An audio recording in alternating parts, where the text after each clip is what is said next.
குஸ்கா rice பண்ண போகிறேன். அதுக்கு ஒரு கப் பாஸ்மதி அரிசி எடுத்து வாஷ் பண்ணிவிட்டு ஊற வச்சுருக்கேன் 1/2 மணி நேரம். புதினா ஒரு பிடி, கொத்தமல்லி ஒரு கைப்பிடி, பிரிஞ்சி இலை 1, பட்டை, கிராம்பு, ஏலக்காய், சோம்பு, வெங்காயம் 2, ஒரு தக்காளி, 4 பல் பூண்டு, ஒரு துண்டு இஞ்சியும் இடித்து வச்சுருக்கேன், ஒரு பச்சை மிளகாய். ஒரு பேன் வச்சுருக்கேன். அதில் ஒரு ஸ்பூன் எண்ணெயும் ஒரு ஸ்பூன் நெய்யும் ஊற்றணும். 2 மிக்ஸ் பண்ணணும். அப்போ தான் நல்லாயிருக்கும்.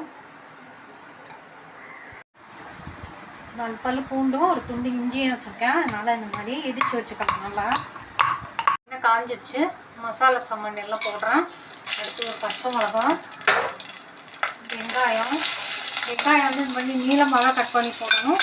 பொடியாக போடாதீங்க, நல்லா இருக்காது. இடிச்சா இஞ்சியும் பூண்டும் இது ஒரு நிமிஷம் ஃப்ரை பண்ணிக்கலாம். வாஷ் பண்ண புதினா,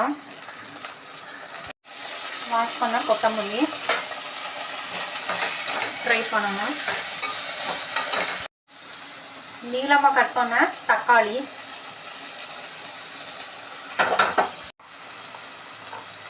தேவையான சால்ட் ஆட் பண்ணுறேன்.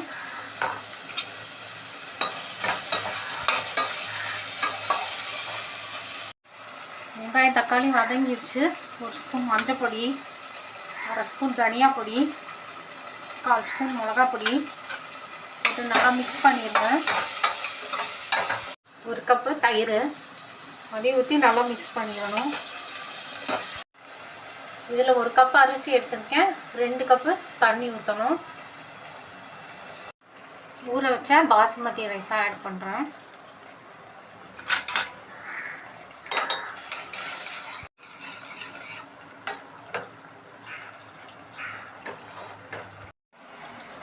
நல்லா ரைஸை மிக்ஸ் பண்ணிவிட்டு குக்கரை மூடி போட்டு வெயிட் போட்டு 2 விசில் விட்டுருவோம். ப்ரெஷர் அடங்கிடுச்சு. குக்கரை ஓப்பன் பண்ணுறோம். மேலே பொடியாக நறுக்கின கொத்தமல்லி போட்டுட்டு நல்லா மிக்ஸ் பண்ணிடணும்.